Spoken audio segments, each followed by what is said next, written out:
صل على سيدنا محمد يا رب صل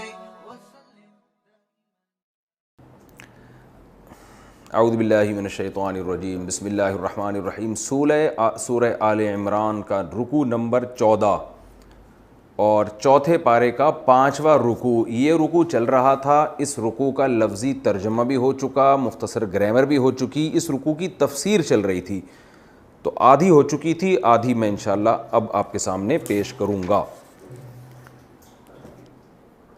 وسارعوا الی مغفرۃ، یہ آیت چل رہی تھی کہ اللہ کی مغفرت کی طرف دوڑو اور اس جنت کی طرف جس کی چوڑائی آسمانوں اور زمینوں سے زیادہ ہے۔ پھر متقین کی صفات بیان ہو رہی تھیں، جو خوشی اور غم میں اللہ کی راہ میں خیرات کرتے ہیں، خرچ کرتے ہیں، غصے کے کڑوے گھونٹ کو پیتے ہیں، لوگوں کو معاف کرتے ہیں۔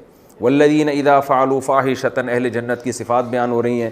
یہ وہ لوگ ہیں کہ جب ان سے کوئی فاحش کام ہوتا ہے، فحاشی بے حیائی کو بھی کہتے ہیں، اور یہاں قرآن میں فاحشہ سے بعض مفسرین نے مراد لیا کسی اور پہ ظلم کرنا، کیونکہ آگے آ رہا ہے کہ اپنی جان پہ ظلم کرتے ہیں، تو ظاہر ہے فاحشہ سے مراد پھر دوسرے کی جان پہ ظلم کرنا ہوگا۔ یعنی بعض حضرات کی یہ رائے ہے، دونوں مطلب بیان کیے گئے ہیں۔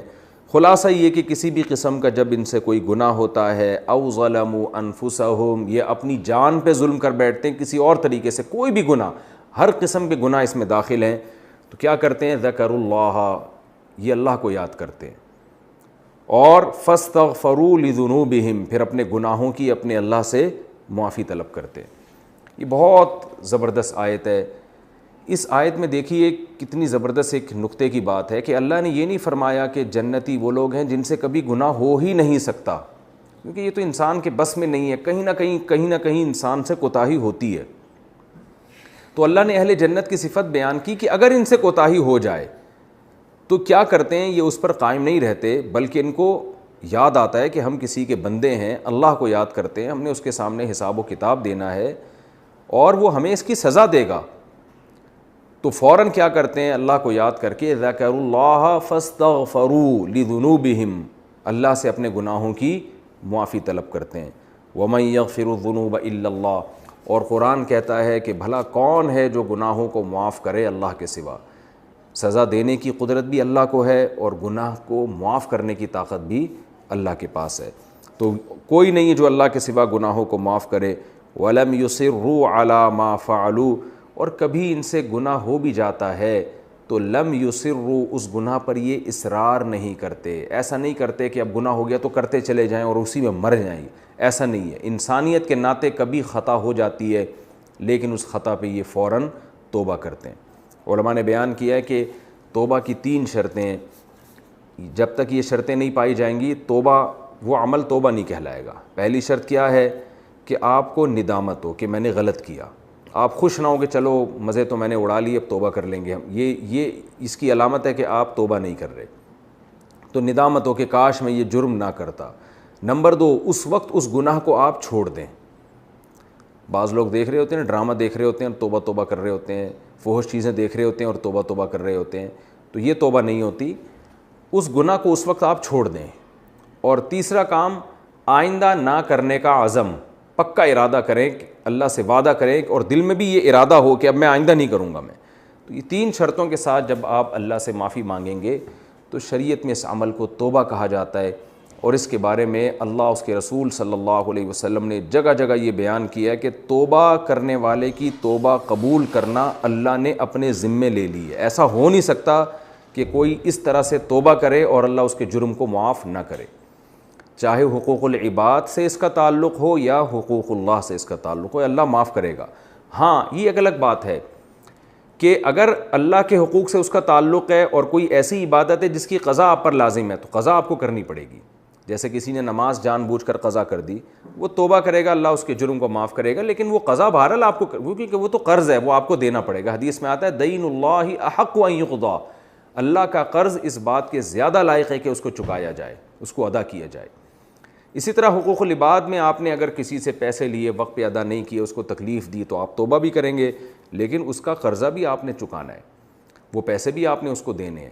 تو اللہ کا حق ہو یا اللہ کے بندوں کا حقوق ہوں، تو اللہ کے بندوں کے حقوق میں تو بہر صورت میں اس کا قرض آپ نے، جو بھی اس کا دین ہے، جو بھی معاملات ہے وہ صاف کرنے، اور اللہ کے حق میں جہاں عبادتوں میں قضا ہے وہاں قضا کرنی ہے، جہاں نہیں ہے وہاں نہیں۔ تو جیسے کسی نے کوئی اور ایسا جرم کر لیا، گناہ کر دیا، بد نظری ہو گئی مثال کے طور پر، تو اب اس کا تو کوئی کفارہ نہیں ہے، صرف توبہ ہے۔ تو جہاں اللہ نے قرضہ رکھا ہے، دین رکھا ہے، وہاں قضا کرنی پڑے گی، جہاں نہیں رکھا وہاں نہیں، صرف توبہ کافی ہے اس میں۔ فرمایا وَلَمْ يُصِرُّوا عَلَىٰ مَا فَعَلُوا، جو جرم یہ کر چکے ہیں اس پر اصرار نہیں کرتے، بار بار نہیں کرتے۔ وَهُمْ يَعْلَمُونَ، چونکہ یہ انجام جانتے ہیں، ان کو پتہ ہے گناہ کا انجام اچھا نہیں ہے، اور یہ بھی جانتے ہیں کہ گناہ اللہ کے سوا کوئی معاف نہیں کر سکتا، کیونکہ جرم اللہ کا کیا ہے تو معاف بھی اللہ ہی کرے گا۔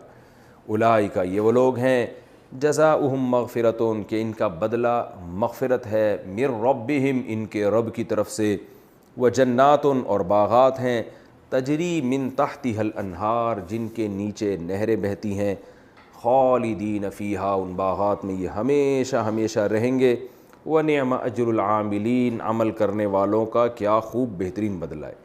تو اللہ نے توبہ کرنے والوں کو بھی عمل کرنے والا قرار دیا ہے، عمل میں کوتاہی کرنے والا نہیں، بلکہ عمل، اچھے عمل کرنے والوں میں اللہ توبہ کرنے والوں کو شامل کرتے ہیں۔ یہاں ایک مسئلہ میں بتانا ضروری سمجھتا ہوں، بعض لوگوں کو گناہ کی لت پڑ جاتی ہے، گناہ کرتے ہیں، توبہ کرتے ہیں، پھر گناہ ہو جاتا ہے، پھر توبہ کرتے ہیں، تو وہ یہ کہتے ہیں کہ بھئی قرآن میں تو اللہ نے فرمایا وَلَمْ يُصِرُّوا عَلَىٰ مَا فَعَلُوا، کہ یہ لوگ جو گناہ کر چکے ہیں اس پہ بار بار اصرار نہیں کرتے، تو جس کو لت پڑ چکی ہے وہ کیا کرے گا؟ تو خوب سمجھ لیں، احادیث سے یہ بات ثابت ہے کہ اگر کوئی سچے دل سے توبہ کرے اور اللہ سے پکا وعدہ کرے آئندہ نہیں کروں گا، تو توبہ قبول ہو جائے گی۔ پھر اگر دوبارہ گناہ ہوا ہے تو پھر اسی طرح سے توبہ کرے، کیونکہ ایک روایت میں آتا ہے کہ ما اصر من استغفر وان ارتکب 70 مرۃ او کما قال صلی اللہ علیہ وسلم، جو آدمی گناہ کر کے سچی توبہ کر لے کہ آئندہ نہیں کروں گا، تو وہ اصرار کرنے والوں میں داخل نہیں ہے، اگرچہ 70 دفعہ بھی گناہ ہوئے اس سے ایک دن میں، تو توبہ کرنے والا ان لوگوں کی فہرست میں داخل نہیں ہے جو بار بار گناہ کرتے ہیں، بلکہ کیونکہ جب گناہ التائب من الذنب کمن لا ذنب له، جس گناہ سے توبہ کر لی وہ ایسے جیسے ہوا ہی نہیں تھا، تو اس لیے یہ اس میں داخل نہیں ہے، پھر بھی اللہ توبہ قبول کرے گا۔ ہاں یہ ضرور ہے کہ جب ایک آدمی سے بار بار گناہ ہو رہا ہے اور بار بار توبہ کر رہا ہے، تو یہ چیز امپورٹنٹ ہے کہ اس کو جب یہ پتہ ہے کہ مجھے اس گناہ کی عادت پڑ گئی ہے، تو اس عادت کو چھڑانے کے لیے وہ کیا عمل کر رہا ہے۔ اگر وہ عادت کو چھڑانے کا کوئی علاج ہی نہیں کر رہا، کوئی طریقہ استعمال ہی نہیں کر رہا، تو یہ اس کی علامت ہے کہ اس کا ارادہ ہے کہ آئندہ بھی کرے گا وہ، کیونکہ اگر اس کا یہ ارادہ ہوتا کہ آئندہ میں گناہ نہیں کروں گا، تو پھر اس کا علاج تو کرتا نا جس گناہ میں مبتلا ہو چکا ہے۔ تو اس لیے علماء کہتے ہیں جس گناہ کی لت پڑ جائے تو اس میں جب آپ توبہ کریں تو صرف توبہ نہیں بلکہ توبہ کے ساتھ کوئی اپنے آپ کو سزا بھی دیں، کوئی جرمانہ رکھیں یا روزے رکھیں یا نوافل پڑھیں، تاکہ آپ کو جب تھوڑی سی سزا ملے گی تو آئندہ وہ گناہ کرنا آپ کے لیے مشکل ہو جائے گا۔ شراب کی عادت پڑ گئی ہے، آپ نے شراب پی، توبہ کر لی، پھر پی لی، کیونکہ جسم کا تقاضا کرتا ہے، تو آپ ڈاکٹر کو کیوں نہیں دکھا رہے، آپ علاج کیوں نہیں کر رہے؟ اگر آپ علاج نہیں کر رہے شراب چھڑوانے کا، اس کا مطلب آپ چھوڑنا چاہتے ہی نہیں ہیں۔ تو یہ جو ہے نا کہ آئندہ گناہ نہ کرنے کا عزم ہو، تو عزم کا مطلب سچی مچی کا عزم ہو، پکا عزم ہو، اس کے لوازمات اختیار کرے۔ ایک آدمی کو سینما گھروں میں فلم دیکھنے کی عادت ہے، وہ توبہ کرتا ہے لیکن گزرتا ادھر سے ہی ہے، سارے پوسٹر دیکھتا ہوا گزرتا ہے، اس کا مطلب یہ چھوڑنا چاہتا ہی نہیں ہے۔ تو اگر کوئی چھوڑنا چاہتا ہے تو پھر وہ جتنی بار بھی توبہ کرے گا اللہ اس کی توبہ کو قبول کریں گے، یہ اللہ نے اپنے ذمے لازم کر لیا ہے۔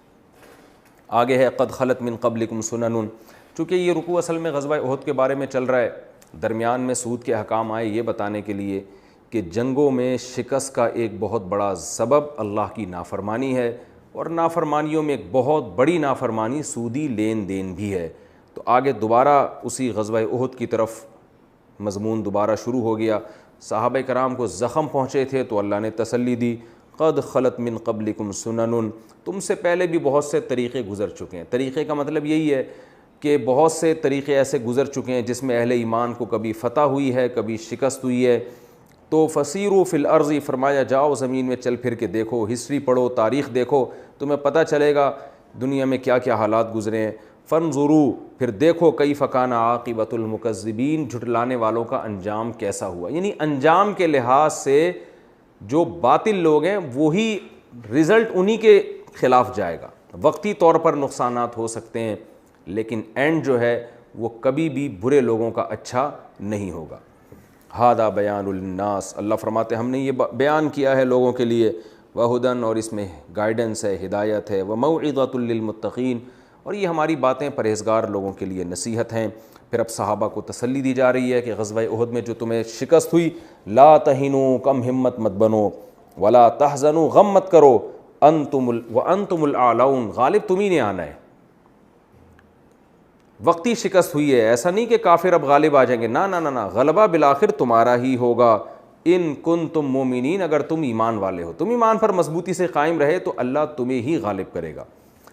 رہا مسئلہ زخموں کا کہ تمہیں زخم پہنچے ہیں، ان یمسسکم قرح، اگر تمہیں تکلیف پہنچی ہے، مصیبت پہنچی ہے، فقد مس القوم قرح مثلہ، تو ایک قوم کو تمہارے جیسی تکلیف پہنچ چکی ہے۔ کیا مطلب؟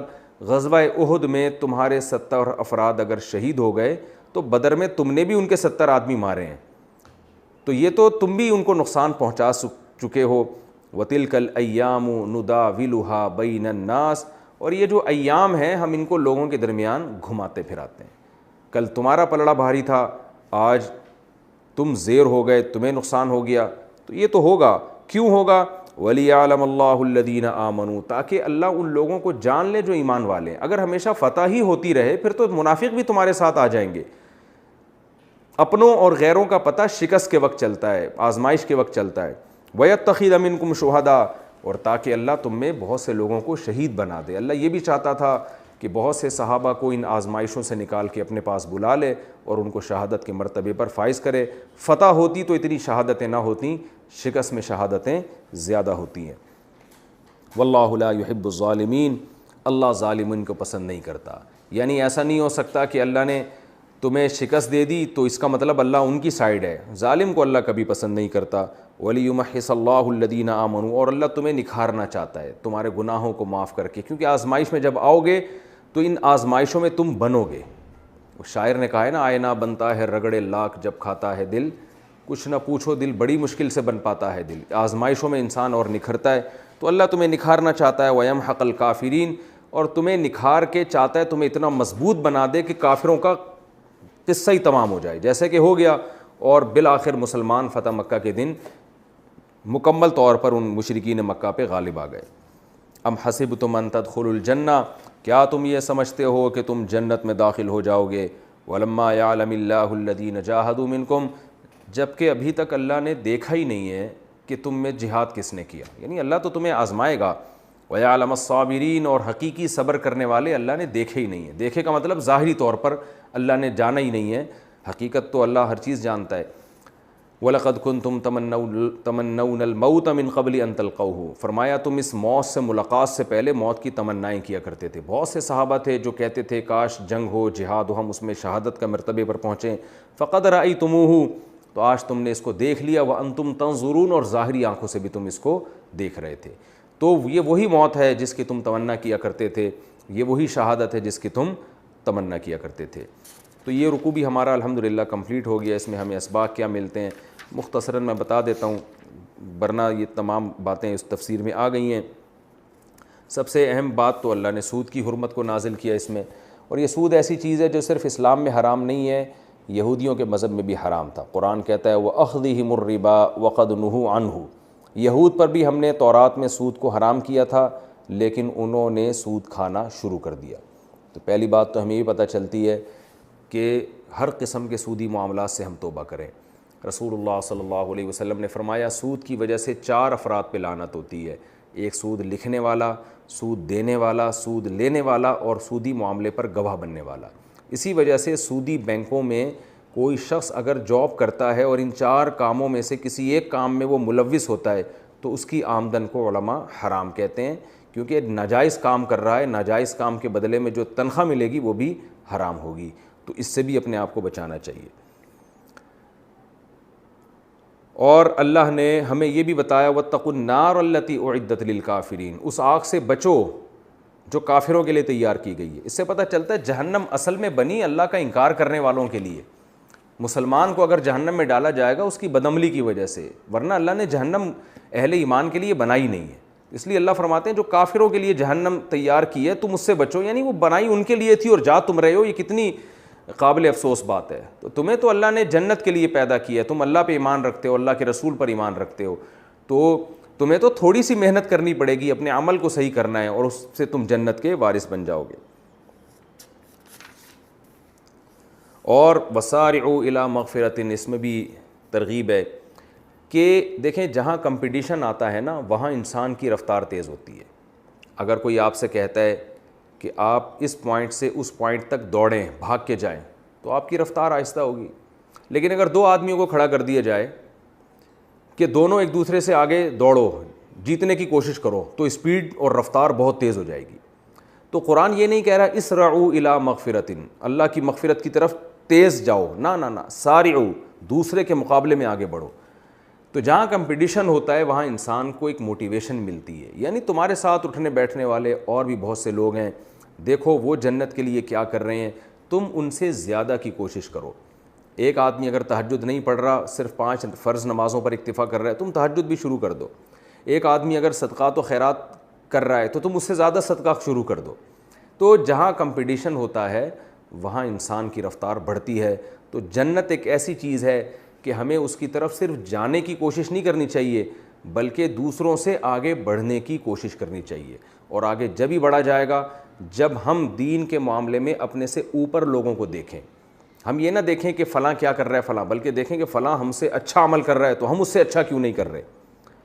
ہم الٹا معاملہ کر رہے ہیں کہ جو دنیا کے معاملے میں ہم اپنے سے اوپر کو دیکھتے ہیں کہ اس کے پاس اتنا پیسہ, میں ابھی تک غریب, اور دین کے معاملے میں ہم دیکھتے ہیں کہ فلاں تو یہ کر رہا ہے, ہم تو اس سے زیادہ کر رہے ہیں. تو حدیث میں آتا ہے کہ دین کے معاملے میں اپنے سے اوپر کو دیکھو, دنیا کے معاملے میں اپنے سے نیچے کو دیکھو. تو جب دنیا کے معاملے میں آپ اپنے سے نیچے آدمی کو دیکھیں گے تو آپ میں شکر کی توفیق ملے گی. آپ دیکھیں فلاں جھونپڑی میں رہ رہا ہے اور اللہ نے مجھے پکا گھر دیے, بے شک کرائے پر ہے لیکن پکا تو ہے نا, وہ تو جھونپڑی پہ رہ رہا ہے. تو شکر کی توفیق ملتی ہے انسان کو اس سے. اور دین کے معاملے میں اپنے سے اوپر کو دیکھنا چاہیے, فلاں کیا کیا کر رہا ہے, میں کچھ بھی نہیں کر رہا, تاکہ موٹیویشن ملے اور آگے بڑھنے کا جذبہ ملے. انہی آیات میں اللہ کی راہ میں خرچ کرنے کی فضیلت بھی, اور یہاں صرف خرچ کرنے کو نہیں بیان کیا بلکہ یہ بتایا کہ خوشی اور غم دونوں حالتوں میں اللہ کے لیے خرچ کرو.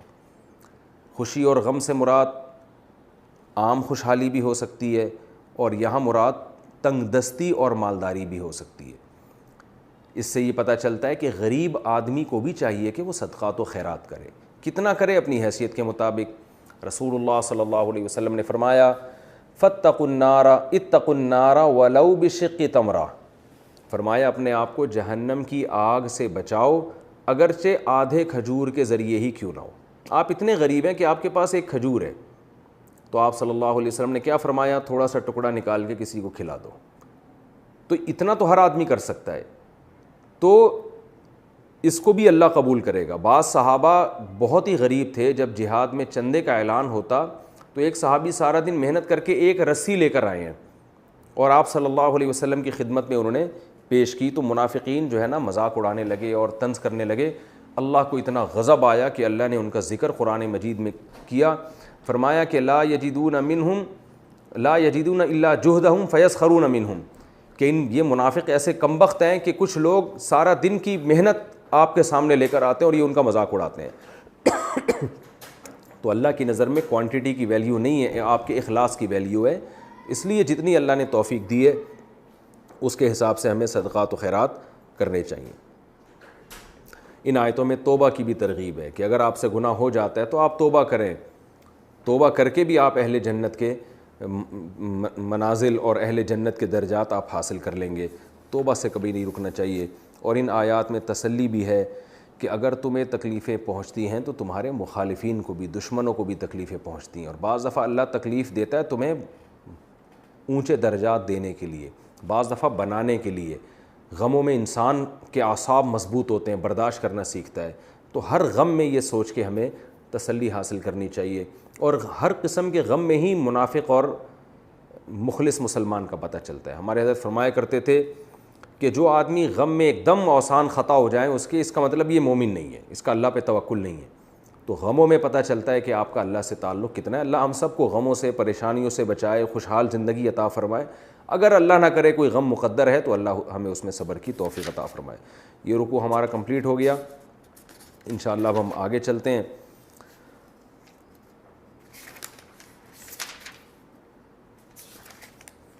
اب میں انشاءاللہ آپ کے سامنے سورہ آل عمران کا رکوع نمبر 15 اور چوتھے پارے کا رکوع نمبر 6 پیش کروں گا, اور حسب معمول سب سے پہلے اس رکوع کا لفظی ترجمہ ہوگا, پھر اس کی تفسیر اور جو علمی نکات ہمیں اس میں ملتے ہیں. بسم اللہ الرحمن الرحیم. وما محمد الا رسول, اور نہیں ہے محمد مگر ایک رسول. یہ ایک کا ترجمہ میں نے کیسے کیا؟ رسول پہ جو تنوین ہے. اگر یہ ہوتا الرسول تو ہم کرتے ہیں کہ محمد نہیں ہے مگر رسول, لیکن رسول ہے تو اس کا مطلب نہیں ہے محمد مگر ایک رسول. قد خلت, تحقیق گزر چکے ہیں, من قبل ہی, ان سے پہلے, الرسل, رسول کی جمع رسول, بہت سے رسول گزر چکے ہیں. افا ام ماتا, آ کا معنی کیا, فا کا معنی تو, ان کا معنی اگر, ماتا کا معنی مر گیا, موت سے نکلا ہے موتا یموتو. افا ام ماتا, اگر ان پر موت واقع ہو جائے یعنی محمد صلی اللہ علیہ وسلم پر, او قتلا, یا وہ قتل کر دیے جائیں, انقلبتم, تو کیا تم پھر جاؤ گے. انقلاب کا معنی واپس الٹا ہو جانا. ہم کہتے ہیں نا انقلاب آ گیا ہے, سب حکومت ہی الٹ گئی ہے. تو انقلبتم, تو کیا تم واپس پلٹ جاؤ گے, علی اعقابکم, اپنی ایڑیوں کے بل. عقب کہتے ہیں ایڑی کو, عقب, اعقاب اس کی جمع. تو کیا تم ایڑیوں کے بل واپس پلٹ آؤ گے اگر محمد صلی اللہ علیہ وسلم کی موت واقع ہو گئی یا ان کو قتل کر دیا گیا. آگے اللہ فرماتے ہیں وَمَن يَنْقَلِبْ, جو بھی الٹے گا, پیچھے پلٹے گا, علی عقبیہ, عقب ایڑی, عقبینی دونوں ایڑیاں, عقبیہ اس شخص کی دونوں ایڑیاں.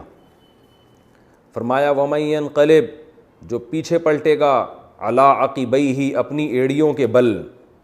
تو اصل میں ایڑیوں کے بل ہی پیچھے پلٹا جاتا ہے نا, تو اس لیے قرآن اس کا تذکرہ کر رہا ہے. جو ایڑیوں کے بل پیچھے پلٹ جائے گا یعنی اسلام سے پیچھے ہٹ جائے گا, فَلَن يَضُرَّ اللَّهَ شَيْئًا, تو ہرگز وہ ضرر نہیں پہنچائے گا اللہ کو, شیئا ذرا بھی. وَسَيَجْزِي اللَّهُ, اور عن قریب, یجزی اللہ, اللہ بدلہ دے گا, الشاکرین, شکر کرنے والوں کو. وما کان لنفس, اور نہیں ہے, لنفس, کسی بھی نفس کے لیے, کسی بھی جان کے لیے, یہ بات, کیا بات, ان تموتا, کہ وہ مر جائے, الا باذن اللہ, مگر اللہ کے حکم سے. اللہ کے حکم کے بغیر نہیں مر سکتا. کتاباً, کتاب بمعنی مکتوب ہے, لکھی ہوئی چیز. یہ چیز لکھی ہوئی ہے مؤجلاً, ایک خاص اجل تک کے لیے. یعنی جو موت ہے ہر ایک کی, وہ اللہ کی طرف سے لکھی ہوئی بھی ہے, اور اس کا ٹائم بھی متعین ہے کہ کب تک کس نے زندہ رہنا ہے اور کب کس نے مرنا ہے. تو کوئی بھی نفس اللہ کی مرضی کے بغیر اور اس لکھے ہوئے کے بغیر مر نہیں سکتا. وَمَن يُرِدْ ثَوَابَ الدُّنْيَا, من کا معنی جو, ارادہ یرید ارادتاً کا معنی ارادہ کرنا. وَمَن يُرِدْ, جو بھی ارادہ کرے گا, ثواب الدنیا, دنیا کے بدلے کا, نُؤْتِهِ, آتا یوتی, ایتاً کا معنی عطا کرنا, نُؤْتی نکریموں کی طرح ہے, ہم دیں گے اس کو, ہی اس شخص کو, منہا, اس دنیا میں سے, جو دنیا کا بدلہ چاہتا ہے کچھ نہ کچھ ہم اس کو دے دیں گے اس میں سے. وَمَن يُرِدْ, اور جو ارادہ کرتا ہے, ثواب الآخرتی, آخرت کے ثواب کا, نُؤْتِهِ منہا, تو ہم آخرت میں سے بھی اس کو دیں گے. وَسَنَجْزِي الشَّاكِرِينَ, اور عن قریب ہم بدلہ دیں گے شکر کرنے والوں کو. وَكَأَيٍّ مِّن نَبِيٍّ, کأین کا معنی کتنے ہی, اور کتنے ہی, من نبی, نبی ہیں, قاتلا, جن کے ساتھ لڑے ہیں, معہو, ان کے ساتھ مل کر, قاتلا یقاتل مقاتلتاً, قتال کرنا, جہاد کرنا. کتنے ہی نبی ایسے گزرے ہیں کہ ان کے ساتھ مل کر لڑے ہیں. ربیونا, بہت سارے اللہ والے, کثیر, بہت سارے. ربی یہودیوں میں جو اللہ والے ہوتے تھے نا, ان کو ربی کہا جاتا تھا, رب والے. تو بہت سے اللہ والے, بزرگان دین, اللہ والے لوگ پیغمبروں کے ساتھ مل کر کافروں سے لڑے ہیں. فما وہنو, پس وہ پست نہیں ہوئے. وہنو کا معنی کم ہمت نہیں ہوئے, وہ کم ہمت نہیں ہوئے, لما, ان زخموں کی وجہ سے, اصابہم فی سبیل اللہ, جو زخم ان کو پہنچے اللہ کے راستے میں, یا جو مصیبتیں ان کو پہنچی اللہ کے راستے میں, ان کی وجہ سے وہ کم ہمت نہیں ہوئے. وما ضعوفوا، ضعوف یضعف، ضعفن کا معنی کمزور ہونا، اسی سے ضعیف لفظ نکلا ہے. اور نہ وہ کمزور ہوئے. ومستکانوا، اور نہ وہ رسوا ہوئے. یعنی رسوا کا مطلب ہے، یا اس کا بھی معنی ہوگا کم ہمت. نہ وہ کم ہمت ہوئے، کین سے نکلا یہ لفظ. نہ وہ کم ہمت ہوئے، نہ رسوا ہوئے. رسوا کا معنی یعنی جیسے شکست کھا کے انسان ایک رسوائی والی کیفیت ہوتی ہے، ایسا نہیں، بلکہ ان کی ہمتیں جوان رہیں. واللہ یحب الصابرین، اور اللہ صبر کرنے والوں سے محبت کرتا ہے. وما کان قولہم، اور نہیں تھا ان کا قول، الا ان قالوا، مگر وہ یہ کہتے تھے، یعنی میدان جنگ میں بس یہی کہا کرتے تھے وہ، ربنا، اے ہمارے رب، اغفر لنا، مغفرت کر دے ہماری، ذنوبنا، ہمارے گناہ، ہمارے لیے مغفرت کر دے ہمارے گناہوں کی، واسرافنا فی امرنا، اور ہم نے جو اپنے معاملے میں زیادتی کی ہے. اسرفا یسرف، اسرافن کا معنی حد سے تجاوز کرنا. ہم نے اپنے معاملے میں جو اسراف کیا ہے، یعنی اتنا بڑا جرم ہم نے اگر کیا ہو جو بہت ہی بڑا گناہ ہو، تو یہ والے اسراف کو بھی معاف کر دے. وثبت اقدامنا، اور ہمارے قدموں کو ثابت رکھ. وانصرنا علی القوم الکافرین، اور ہماری مدد کر کافر قوم کے خلاف. فآتاہم اللہ ثواب الدنیا، پس اللہ نے عطا کیا ان کو دنیا کا بدلہ بھی، وحسن ثواب الآخرہ، اور آخرت کے ثواب کا بھی حسن. یہ اضافت الصفت للموصوف کہتے ہیں، یعنی آخرت کے ثواب کا بھی اچھا بدلہ اللہ نے ان کو عطا کیا. واللہ یحب المحسنین، اور اللہ اچھے عمل کرنے والوں سے محبت کرتا ہے. یہ مختصر رکوع ہے، اس کا میں نے آپ کے سامنے لفظی ترجمہ بیان کیا. ہوا یہ تھا کہ اس کی میں تفسیر اب آپ کے سامنے پیش کرتا ہوں. غزوہ احد میں جب نبی صلی اللہ علیہ وسلم کے دندان مبارک شہید ہوئے اور آپ زخمی ہوئے، تو یہ افواہ پھیل گئی کہ آپ صلی اللہ علیہ وسلم شہید ہو چکے ہیں. بعد میں پتہ چلا کہ یہ خبر جھوٹی تھی. لیکن جب بہت سے صحابہ کو پتہ چلا کہ نبی شہید ہو چکے ہیں تو ان کے حوصلے پست ہو گئے. بعض نے تو کہا اب لڑنے کا کیا فائدہ، وہ میدان جنگ میں گھسے اور شہید ہو گئے. اور اسی طرح کے لوگوں کے ذہن میں وسوسے آنا شروع ہو گئے.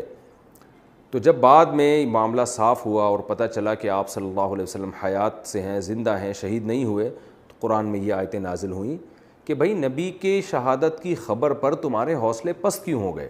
تم تو اللہ کے لیے لڑ رہے ہو. اس لیے فرمایا وما محمد الا رسول، محمد تو اللہ کے ایک رسول ہیں، وہ اللہ تھوڑی ہیں، وہ تو اللہ کا پیغام لے کر آئے. تم محمد کے لیے نہیں، تم تو اللہ کے لیے لڑ رہے ہو صلی اللہ علیہ وسلم. تو یہ نہیں ہونا چاہیے کہ اگر ان کی شہادت کی اطلاع آتی ہے، قتل کی اطلاع آتی ہے، تو تم نے تو لڑنا اللہ کے لیے ہے. اس لیے فرمایا وما محمد الا رسول، محمد صلی اللہ علیہ وسلم تو محض اللہ کے رسول ہیں. قد خلت من قبلہ الرسل، آپ سے پہلے بھی بہت سے پیغمبر گزر چکے ہیں. اب دیکھیں قرآن کی بلاغت دیکھیں. قرآن یہ کہنا چاہ رہا ہے کہ محمد صلی اللہ علیہ وسلم اللہ کے رسول ہیں، تو آپ سے پہلے بھی بہت سے پیغمبر، یعنی آپ سے پہلے جو پیغمبر گزرے ان پر بھی موت واقع ہوئی ہے. لیکن چونکہ حضرت عیسیٰ علیہ السلام پر موت واقع نہیں ہوئی ہے، اس لیے قرآن نے ماتا کے بجائے خلت کا لفظ استعمال کیا. تو قرآن یہاں حضرت یعنی یہ نہیں کہتا کہ ان سے پہلے بھی جو پیغمبر تھے ان پر موت واقع ہو گئی، کیونکہ حضرت عیسیٰ علیہ السلام زندہ ہیں. تو اس لیے قرآن نے ماتا کے بجائے خلت کا لفظ، کہ ان سے پہلے بھی پیغمبر گزر چکے ہیں. تو حضرت عیسیٰ بھی گزر چکے تھے، آئے اور گزر گئے، اب آسمانوں میں. اس لیے قرآن نے موت کا لفظ استعمال نہیں کیا. ورنہ جو حضرت عیسیٰ کی حیات کے منکر ہیں وہ اس آیت سے استدلال کرتے ہیں کہ قرآن تو کہہ رہے ہیں ان سے پہلے جو پیغمبر تھے ان پر موت واقع ہوئی ہے. تو آگے اللہ نے فرمایا فَإِن مَاتَ أَوْ قُتِلَ، اگر بالفرض محمد صلی اللہ علیہ وسلم پر موت واقع ہو جائے یا جنگ میں قتل کر دیے جائیں، ابھی تو نہیں ہوئے قتل، لیکن اگر ہو بھی جاتے، تو انقلبتم علی اعقابکم، تو کیا تم ایڑیوں کے بل واپس دین سے پلٹ جاؤ گے، یہ سوچ کے کہ بھئی نبی دنیا سے چلے گئے ہیں. تو آگے اللہ دھمکی دے رہے ہیں وَمَن يَنقلب علی عَقِبَیہِ، یاد رکھو جو ایڑیوں کے بل پیچھے پلٹے گا فَلَن يَضُرَّ اللَّهَ شَيْئًا، وہ اللہ کا کوئی بھی نقصان نہیں کرے گا، اپنا نقصان کرے گا. وَسَيَجْزِي اللَّهُ الشَّاكِرِينَ، اور شکر کرنے والوں کو اللہ بہترین بدلہ عطا کرے گا. یعنی شکر سے مراد کیا ہے کہ دین پر قائم رہنا، یہ بھی شکر کا ایک درجہ ہے. تو محمد صلی اللہ علیہ وسلم کی موت اور حیات کا اسلام سے براہ راست تعلق نہیں ہے کہ تم نے ان کی وجہ سے اسلام پر قائم رہنا ہے. وما کان لنفس ان تموت الا باذن اللہ.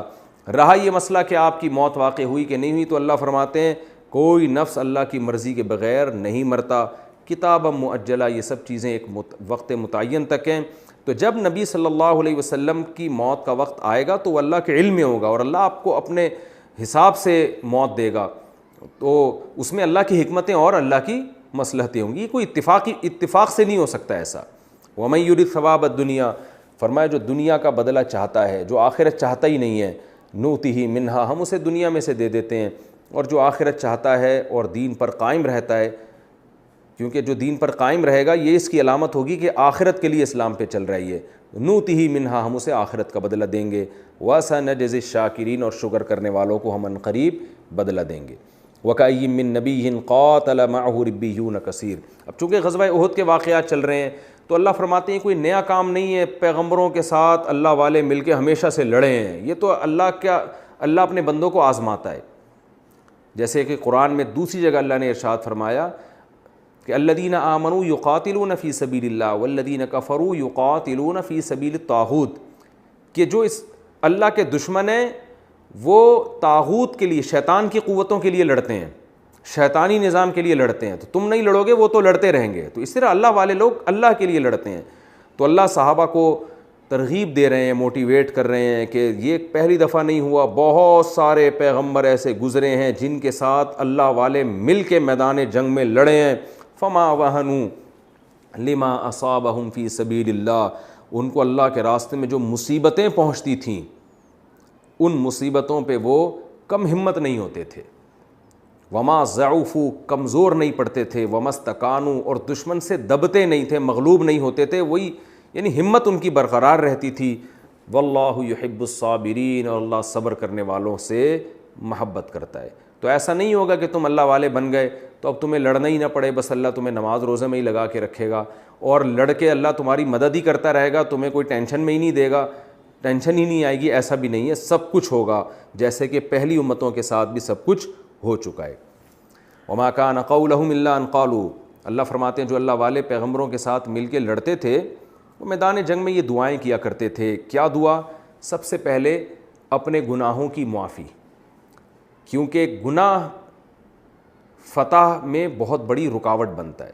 تو اللہ فرماتے ہیں وہ دعا کرتے تھے ربنا اغفر لنا ذنوبنا، اے اللہ ہمارے گناہوں کو معاف کر دے.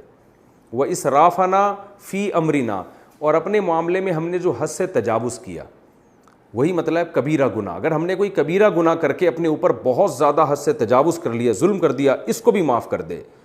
اور معاف کرنے کے نتیجے میں کیا کر، ثبت اقدامنا، ہمارے قدموں کو جما دے. وانصرنا علی القوم الکافرین، اور ان کافر قوم، کافر سے مراد جو تیرے منکر ہیں، تیرے دین کو نہیں مانتے، ان لوگوں کے مقابلے میں تو ہماری مدد کر. تو میدان جنگ میں کھڑے ہو کر اپنے گناہوں کی توبہ کرتے تھے اور اللہ سے ثابت قدمی کی دعائیں مانگا کرتے تھے. اس کا نتیجہ کیا نکلتا؟ فآتاہم اللہ ثواب الدنیا، اللہ انہیں اس کے بدلے میں دنیا کا بدلہ بھی دیتا ہے، جس کو مال غنیمت کہا جاتا ہے، عزت، فتح اور حکومت. وحسن ثواب الآخرہ، اور آخرت کے ثواب کا بھی اچھا بدلہ. حسن کا لفظ آخرت کے ساتھ اس لیے لگایا کہ وہ تو بہت ہی اچھا ہوگا. واللہ یحب المحسنین، اور اللہ اچھے عمل کرنے والوں سے محبت کرتا ہے. یہ رکوع مختصر تھا.